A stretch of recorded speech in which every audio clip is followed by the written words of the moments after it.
രാഹുൽ ഗാന്ധിയുടെ വോട്ട് ചോരി സീരീസിലെ രണ്ടാമത്തെ വാർത്താ സമ്മേളനം ഇന്നുണ്ടായിരുന്നു.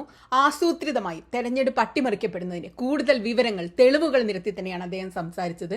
തെരഞ്ഞെടുപ്പ് കമ്മീഷൻ അടിയന്തരമായി മറുപടി പറയേണ്ട, ഇടപെടേണ്ട ഗൗരവമുള്ള വിഷയങ്ങൾ തന്നെയാണ്.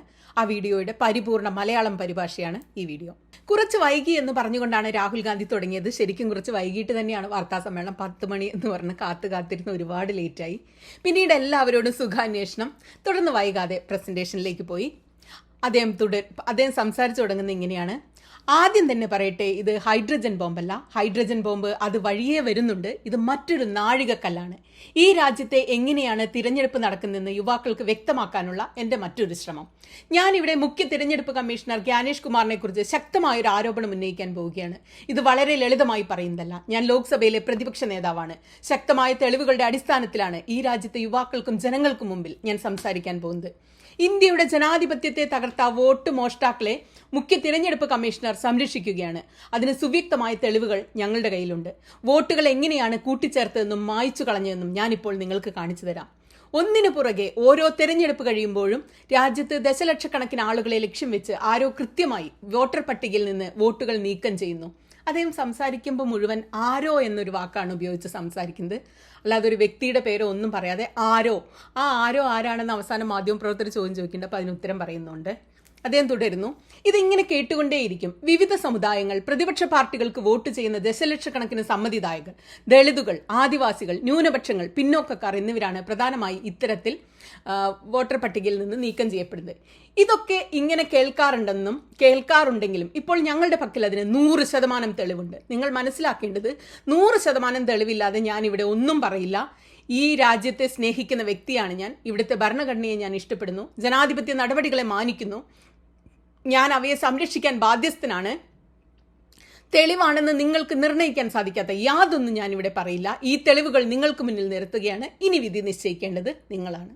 അലാന്ത് കർണാടകയിലെ ഒരു മണ്ഡലമാണ്. അവിടെ 6018 വോട്ടുകൾ ആരോ ഡിലീറ്റ് ചെയ്യാൻ ശ്രമിച്ചിരിക്കുന്നു. 2023 തെരഞ്ഞെടുപ്പിൽ അലന്തിൽ ഡിലീറ്റ് ചെയ്യപ്പെട്ട ആകെ വോട്ടുകളുടെ എണ്ണം എത്രയാണെന്ന് അറിയില്ല. തീർച്ചയായും 6018ലും കൂടുതലായിരിക്കും അത്. എങ്കിലും 6018 വോട്ടുകൾ ഡിലീറ്റ് ചെയ്യാൻ നോക്കിയത് മറ്റുള്ള എല്ലാ കുറ്റകൃത്യങ്ങളെയും പോലെ യാദൃശ്ചികമായിട്ടാണ് പിടിക്കപ്പെട്ടതും. സംഭവിച്ചത് എന്താണെന്ന് വെച്ചാൽ, അവിടുത്തെ ഒരു ബൂത്ത് ലെവൽ ഓഫീസറുടെ അമ്മാവന്റെ പേര് ഒഴിവാക്കിയത് ശ്രദ്ധയിൽപ്പെട്ടു. അവൾ അത് പരിശോധിച്ചപ്പോൾ തന്റെ അയൽവാസിയാണ് അമ്മാവന്റെ വോട്ട് ഡിലീറ്റ് ചെയ്തതെന്ന് മനസ്സിലായി. അയാൾ ചെന്ന്, നിങ്ങൾ എന്തിനാണ് എൻ്റെ അമ്മാവന്റെ വോട്ട് ഡിലീറ്റ് ചെയ്തതെന്ന് അയൽവാസിയോട് ചോദിച്ചപ്പോൾ അയൽവാസിക്ക് ഒന്നും അറിയില്ല. അയാൾ ആരുടെ വോട്ടും ഡിലീറ്റ് ചെയ്തിട്ടില്ലെന്ന് പറഞ്ഞു. വോട്ടുകൾ ഡിലീറ്റ് ചെയ്യുന്നയാളോ ഡിലീറ്റ് ചെയ്യപ്പെടുന്നയാളോ ഇതൊന്നും അറിയുന്നില്ല. പക്ഷെ ഏതോ ഒരു ശക്തി ഈ മൊത്തം നടപടികളെ ഹൈജാക്ക് ചെയ്തുകൊണ്ട് വോട്ടർ പട്ടികയിൽ നിന്ന് ആളുകളെ ഒഴിവാക്കുന്നു. ഭാഗ്യം കൊണ്ട് പിടിക്കപ്പെടുന്നുമില്ല. ഈ മൊത്തം പ്രോസസ്സ് എങ്ങനെയാണ് നടക്കുന്നതെന്ന് വിശദീകരിച്ച് പറയാം. അലന്തിൽ 6018 വോട്ടുകൾ ഡിലീറ്റ് ചെയ്യാനുള്ള അപേക്ഷകൾ ആൾമാറാട്ടത്തിലൂടെ സമർപ്പിക്കപ്പെടുന്നു. ഈ അപേക്ഷകൾ സമർപ്പിച്ചവരല്ല വാസ്തവത്തിൽ ഇത് ഫയൽ ചെയ്തിട്ടുള്ളത്. അതിന്റെ തെളിവുകളുണ്ട്. ഫയൽ ചെയ്ത സോഫ്റ്റ്വെയർ ഉപയോഗിച്ച് ഓട്ടോമാറ്റിക്കലിയാണ്. അതും കാണിച്ചു തരാം.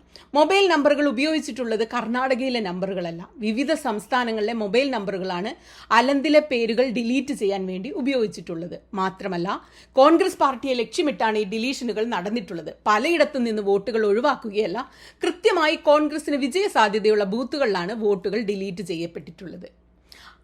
ഗോദാബായ് എന്നൊരു സ്ത്രീയെക്കുറിച്ചാണ് പിന്നീട് സംസാരിച്ചു തുടങ്ങുന്നത്. ആദ്യത്തെ ഉദാഹരണം അവരാണ്. ഗോദാബായ് എന്നൊരു സ്ത്രീ ആരോ ഇവരുടെ പേരിൽ വ്യാജ ലോഗിൻ സൃഷ്ടിച്ച് 12 വോട്ടുകൾ ഡിലീറ്റ് ചെയ്യാൻ ശ്രമിച്ചെങ്കിലും പരാജയപ്പെട്ടു.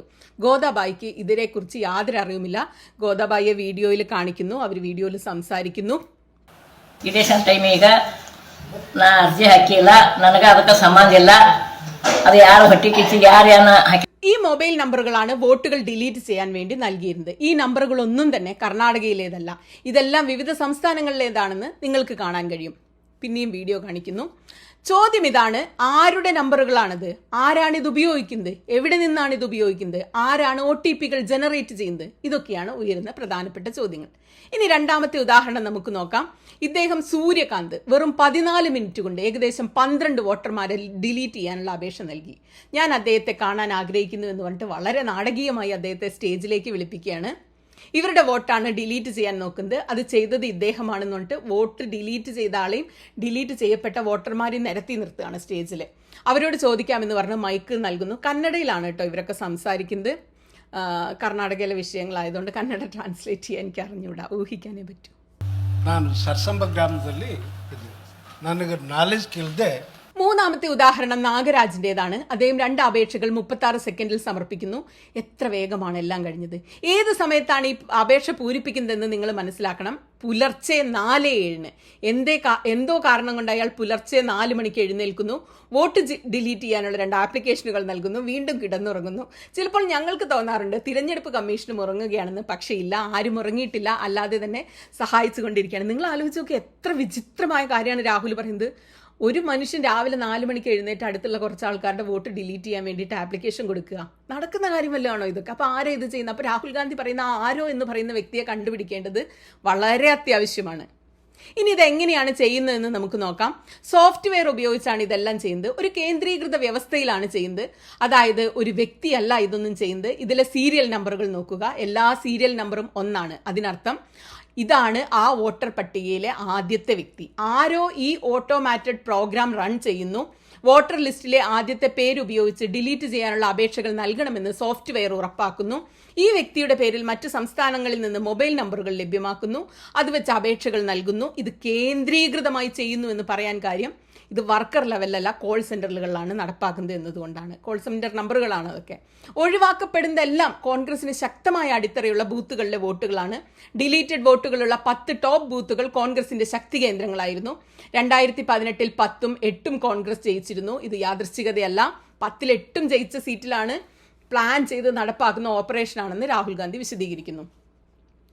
ഇനി എന്തുകൊണ്ടാണ് ഞാൻ ഗാനേഷ് കുമാറിനെതിരെ നേരിട്ടൊരു ആരോപണം നടത്തിയെന്ന് വിശദീകരിക്കാം. കർണാടകയിലെ ഈ വിഷയത്തിൽ ഒരു അന്വേഷണം നടക്കുന്നുണ്ട്. കർണാടകയിലെ CID മുഖ്യ തിരഞ്ഞെടുപ്പ് കമ്മീഷന് 18 മാസത്തിനുള്ളിൽ 18 കത്തുകൾ എഴുതുന്നു. തിരഞ്ഞെടുപ്പ് കമ്മീഷനോടുള്ള കർണാടക CIDയുടെ ചോദ്യങ്ങൾ ലളിതമാണ്.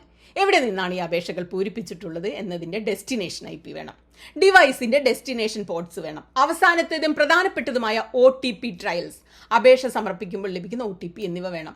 18 മാസത്തിൽ 18 പ്രാവശ്യം കത്തെഴുതി ചോദിച്ചു. അവർ നൽകുന്നില്ല. എന്തുകൊണ്ട് നൽകുന്നില്ല? കാരണം ഇതൊക്കെ ഇവിടെ നടക്കുന്നുവെന്നത് അത് നമ്മളെ അവിടെ കൊണ്ടെത്തിക്കും. ഇത് എവിടെയാണ് നടക്കുന്നതെന്ന് ഞങ്ങൾക്ക് യാതൊരു സംശയവുമില്ല. ഞാൻ ഇതിന്റെ ഒരു ക്രോണോളജി പറയാം. 2023 ഫെബ്രുവരിയിൽ FIR ഫയൽ ചെയ്യുന്നു. ഈ ഇടപാടുകളുടെയും നമ്പറുകളുടെയും പൂർണ്ണ വിവരങ്ങൾ ആവശ്യപ്പെട്ടുകൊണ്ട് കർണാടക CID തിരഞ്ഞെടുപ്പ് കമ്മീഷന് കത്തെഴുതുന്നു. 2023 ഓഗസ്റ്റിൽ തിരഞ്ഞെടുപ്പ് കമ്മീഷൻ ഭാഗികമായ വിവരങ്ങൾ മാത്രം നൽകുന്നു. 2024 ജനുവരിയിൽ CID വീണ്ടും ചോദ്യങ്ങൾ ആവർത്തിക്കുന്നു. ദയവായി മുഴുവൻ വിവരങ്ങളും നൽകൂ എന്നാവശ്യപ്പെടുന്നു. അവസാന കത്തയക്കുന്നത് 2025 സെപ്റ്റംബറിൽ. അതിൽ വ്യക്തമാക്കുന്നത് 18 കത്തുകൾ ഇതിനു മുമ്പ് അയച്ചിട്ടുണ്ടെന്നാണ്. ഇതൊക്കെ നടക്കുമ്പോൾ തന്നെ കർണാടകയിലെ സംസ്ഥാന തെരഞ്ഞെടുപ്പ് കമ്മീഷൻ ഇങ്ങനെയൊരു വിഷയമുണ്ടെന്ന് ഡൽഹിക്ക് എഴുതുന്നു.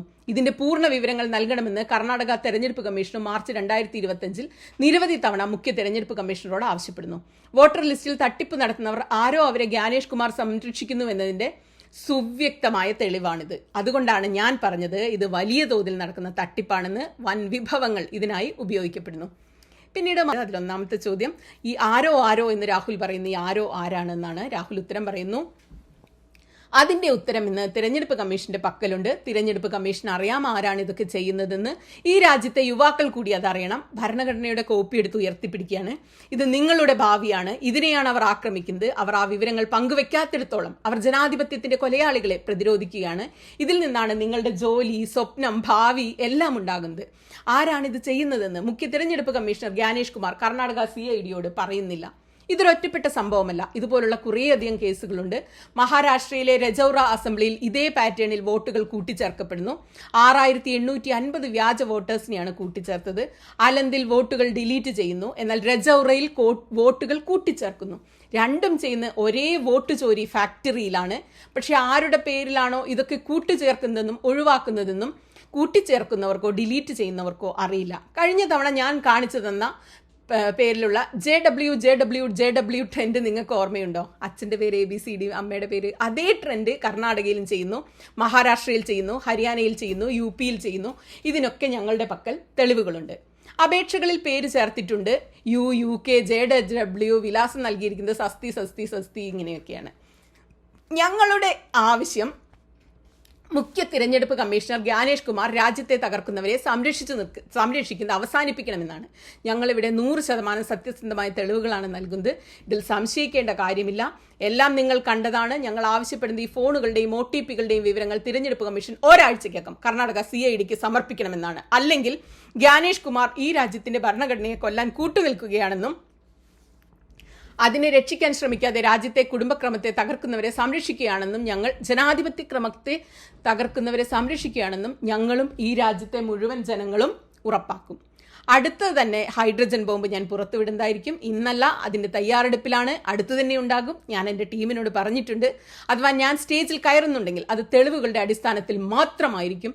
ആർക്കും നിരാകരിക്കാനാകാത്ത ബ്ലാക്ക് ആൻഡ് വൈറ്റ് തെളിവുകളില്ലാതെ ഞാൻ പോകില്ലെന്ന് അവരോട് പറയുന്നു. നിങ്ങളുടെ മുന്നിൽ സമർപ്പിച്ചത് ഞാൻ തെളിവുകളാണെന്ന് പറയുന്നു. പിന്നെ ഒരു 2-3 ചോദ്യങ്ങൾ കൂടിയുണ്ട്. PTIയുടെ സഞ്ജീവ് ചോപ്ര ഒരു ചോദ്യം ചോദിക്കുന്നു. രാഹുൽജി, ഇന്ന് നിങ്ങൾ പുതിയൊരു വെളിപ്പെടുത്തൽ നടത്തി. എങ്ങനെയാണ് വോട്ട് ചോരി നടക്കുന്നതെന്ന്. ഇതിനു മുമ്പ് മഹാദേവപുരയിൽ വോട്ടുകൾ കൂട്ടിച്ചേർത്തതിനെ വെളിപ്പെടുത്തി. പക്ഷെ തിരഞ്ഞെടുപ്പ് കമ്മീഷൻ ഇതിനെതിരെ ഒന്നും ചെയ്യുന്നില്ല. മാത്രമല്ല, അവർ ഭാവിയിലേക്ക് വേണ്ടി SIR കൊണ്ടുവരാൻ പോകുന്നു. താങ്കൾ ഇത് എത്രത്തോളം എങ്ങനെ മുന്നോട്ട് കൊണ്ടുപോകും? SIRനെ കുറിച്ച് താങ്കളുടെ അഭിപ്രായം എന്താണെന്ന് ചോദിക്കുന്നു. രാഹുൽ മറുപടി പറയുന്നു, നോക്കൂ, ഞങ്ങൾ നിങ്ങളുടെ മുന്നിൽ ഈ കുറ്റകൃത്യം തുറന്നു കാണിച്ചിട്ടുണ്ട്. ഞങ്ങളുടെ ജോലി നിങ്ങൾക്ക് മുന്നിൽ സത്യം കൊണ്ടുവരിക എന്നതാണ്. അത് ഞങ്ങൾ ചെയ്തു.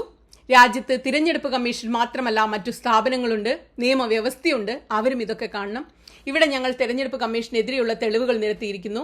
നിങ്ങൾ പറഞ്ഞ വോട്ട് കൂട്ടിച്ചേർക്കലും വെട്ടിക്കളയലും ഒക്കെ കാണിച്ചെന്ന്. ആദ്യത്തെ വീഡിയോയിൽ വോട്ട് കൂട്ടിച്ചേർത്തത്, ഇപ്പോൾ വെട്ടിക്കളഞ്ഞത്. പക്ഷേ ഇതിനൊപ്പം ഞങ്ങൾ മറ്റൊന്നുകൂടി കൂട്ടിച്ചേർത്തിട്ടുണ്ട്. ഇതിന്റെ രീതി കൂട്ടിച്ചേർക്കുന്നതും ഒഴിവാക്കുന്നതും ഒരേ കേന്ദ്രീകൃത ശക്തിയാണ്. മഹാരാഷ്ട്രയിൽ ചെയ്യുന്നു, ഹരിയാനയിൽ ചെയ്യുന്നു, അത് തന്നെ കർണാടകയിലും ചെയ്യുന്നു. എല്ലാം ഒരിടത്ത് നിന്ന് നിയന്ത്രിക്കപ്പെടുന്നു. പിന്നെ സിദ്ധാർത്ഥ് ജേർണലിസ്റ്റ് ചോദ്യം ചോദിക്കുന്നു, സർ, താങ്കൾ പറയുന്നു ഏറ്റവും കൂടുതൽ വോട്ടുകൾ കളയുന്നത് കോൺഗ്രസിന്റെ വോട്ടുകളാണെന്ന്. എങ്കിൽ ആരാണ് അത് ചെയ്യുന്നത്? തെരഞ്ഞെടുപ്പ് കമ്മീഷൻ ഒരാഴ്ചത്തെ സമയം അനുവദിച്ചിട്ടുണ്ട്. ഒരാഴ്ചയ്ക്ക് ശേഷം എന്ത് നടപടിയാണ് നിങ്ങൾ എടുക്കാൻ പോകുന്നത്? കോടതിയെ സമീപിക്കുമോ അതോ ഏതെങ്കിലും ഉയർന്ന ഏജൻസിയെ സമീപിക്കുമോ? രാഹുൽ ഗാന്ധി ഉത്തരം പറയുന്നു, ഞാനത് ഇവിടെ ചെയ്തുകൊണ്ടിരിക്കുന്നത് വാസ്തവത്തിൽ എൻ്റെ പണിയല്ല. എൻ്റെ ജോലി ജനാധിപത്യ സമ്പ്രദായത്തിൽ പങ്കാളിയാവുക എന്നതാണ്. ഇവിടുത്തെ ജനാധിപത്യത്തെ സംരക്ഷിക്കുക എന്നത് എൻ്റെ ജോലിയല്ല, അത് രാജ്യത്തെ സ്ഥാപനങ്ങളുടെ ജോലിയാണ്. അവർ അത് ചെയ്യുന്നില്ല, അതുകൊണ്ട് ഞാൻ ചെയ്യുന്നു. എനിക്കൊരു കാര്യം പറയാനാകും. ഇവിടെ 2 വെളിപ്പെടുത്തലുകൾ ഞാൻ നടത്തി. മാസങ്ങളെടുത്താണ് ഇതൊക്കെ തയ്യാറാക്കുന്നത്. എൻ്റെ അവതരണം തീരുമ്പോൾ ഇവിടെ ഇരിക്കുന്ന ആർക്കും മനസ്സിൽ യാതൊരു സംശയവും ഉണ്ടാവരുത്. ഞാൻ ചെയ്ത് സത്യം പുറത്തെത്തിക്കുക എന്നതാണ്. ഇന്ത്യയിലെ ജനങ്ങൾക്ക്, ഇവിടുത്തെ യുവാക്കൾക്ക് സത്യം കാണിച്ചു കൊടുക്കാൻ ആഗ്രഹിക്കുന്നു. ഭരണഘടന എന്നത് ജനങ്ങളുടെ സംരക്ഷകനാണ്. ഞാൻ ഭരണഘടനയെ സംരക്ഷിക്കുന്നു. വാസ്തവത്തിൽ ഭരണഘടന സംരക്ഷിക്കേണ്ടത് ഇവിടുത്തെ സ്ഥാപനങ്ങളുടെ ഉത്തരവാദിത്തമാണ്, രാജ്യത്തെ പ്രതിപക്ഷ നേതാവിൻ്റെ അല്ല. സ്ഥാപനങ്ങൾ പക്ഷേ അത് ചെയ്യുന്നില്ല. അത് പറഞ്ഞപ്പോഴാണ് ഒരു കാര്യം ഞാൻ നിങ്ങളോട് ഒരു കാര്യം കൂടെ പറയട്ടെ. തിരഞ്ഞെടുപ്പ് കമ്മീഷന്റെ അകത്തു നിന്നും പിന്തുണ ലഭിക്കാൻ തുടങ്ങിയിരിക്കുന്നു. സത്യമാണ്, ആദ്യം ഇതായിരുന്നില്ല അവസ്ഥ. പക്ഷേ ഇപ്പോൾ കാര്യങ്ങൾക്ക് മാറ്റമുണ്ട്. ഇനി അതാർക്കും തടയാനാവില്ല. രാജ്യത്തെ ജനം ഇത്തരം തട്ടിപ്പുകൾ സമ്മതിക്കില്ല. വോട്ടുകൾ മോഷ്ടിക്കപ്പെടുന്നുവെന്നറിഞ്ഞാൽ ഇവിടുത്തെ ജനം ഒന്നായി ശക്തമായി കൂടെ നിൽക്കും. ഇത് ഹൈഡ്രജൻ ബോംബിന്റെ ഫൗണ്ടേഷനാണ്. പിന്നെ ആലോക്ദ എന്ന ജേർണലിസ്റ്റ് ചോദ്യം ചോദിക്കുന്നു, തിരഞ്ഞെടുപ്പ് കമ്മീഷൻ മറുപടി പറഞ്ഞില്ലെങ്കിൽ നിങ്ങൾ കോടതിയെ സമീപിക്കുമോ? ആദ്യം ചോദിച്ച അതേ ചോദ്യം റിപ്പീറ്റ് ചെയ്യുന്നു. ഇവർക്കാർക്കും രാഹുലിനെ സഹായിക്കില്ലല്ലോ ലക്ഷ്യം, എങ്ങനെ കൊടുക്കാൻ പറ്റുന്നതാണല്ലോ. രാഹുൽ മറുപടി പറയുന്നു, ഞാൻ പറഞ്ഞല്ലോ, എൻ്റെ ജോലി പ്രതിപക്ഷ നേതാവിൻ്റെതാണ്. സർക്കാരിൽ സമ്മർദ്ദം ചെലുത്തലാണ് എൻ്റെ ജോലി. ഇന്ത്യയുടെ ജനാധിപത്യത്തെ രക്ഷിക്കാനുള്ള ജോലിയല്ല എൻ്റേതെങ്കിലും അതും ഞാനിപ്പോൾ ചെയ്യുന്നു. ഈ സ്റ്റേജിൽ ഞാനത് ചെയ്യുന്നു. ഒരു ദേശസ്നേഹിയായ ഇന്ത്യൻ പൗരൻ എന്ന നിലയിൽ രാജ്യത്തെ ജനങ്ങളുടെ മുന്നിൽ വാസ്തവം വെളിച്ചത്ത് കൊണ്ടുവരേണ്ടത് എൻ്റെ കടമയാണെന്ന് ഞാൻ വിശ്വസിക്കുന്നു. ഇന്ത്യയിലെ സ്ഥാപനങ്ങൾ ഏതെങ്കിലും ചെയ്യാൻ ആഗ്രഹിക്കുന്നെങ്കിൽ അവരത് ചെയ്തിരിക്കും. തിരഞ്ഞെടുപ്പ് കമ്മീഷനിലെ ചിലർ സഹകരിച്ചപ്പോൾ ഞാൻ തന്നെ ഞെട്ടിപ്പോയി എന്ന് പറയുന്നു. ഇത് ഇപ്പോൾ തുടങ്ങിയതല്ല, 10-15 കൊല്ലത്തോളമായി ഇത് നടക്കുന്നു. ഇന്ത്യൻ ജനാധിപത്യം ഹൈജാക്ക് ചെയ്യപ്പെട്ടിരിക്കുകയാണ്. സഹോദരന്മാരെ, ജനാധിപത്യം രക്ഷപ്പെടണമെങ്കിൽ ജനം വിചാരിക്കണം. രാഹുൽ ഗാന്ധി വന്നു പറയും ഇതാണ് സത്യമെന്ന്. പക്ഷേ ആത്യന്തികമായി ജനം അത് മനസ്സിലാക്കണം. നിങ്ങളുടെ ജനാധിപത്യം, ഭരണഘടന തുടങ്ങിയ കവർന്നെടുക്കപ്പെട്ടു എന്ന് മനസ്സിലാക്കുന്ന ഒരു ദിവസം ഇവിടുത്തെ എല്ലാം ശരിയാകുമെന്ന് പറയുന്നു. പിന്നീട് ജനഗണമന പാടിയിട്ട് വാർത്താ സമ്മേളനം അവസാനിക്കുന്നു.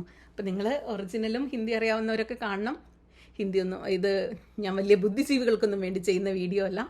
ഹിന്ദിയും ഇംഗ്ലീഷും ഒന്നും അറിയാത്ത നമ്മുടെ നാട്ടിലെ സാധാരണക്കാർ പോലും ഈ വിഷയത്തെക്കുറിച്ച് അവെയർ ആയിരിക്കണം. കാരണം ഇത് നമ്മുടെ രാഹുൽ ഗാന്ധി പറഞ്ഞതുപോലെ ജനാധിപത്യത്തെ സംരക്ഷിക്കുന്ന ജോലിയാണ്. നമ്മൾ ഓരോരുത്തരും അത് ഏറ്റെടുക്കേണ്ടതുണ്ട്.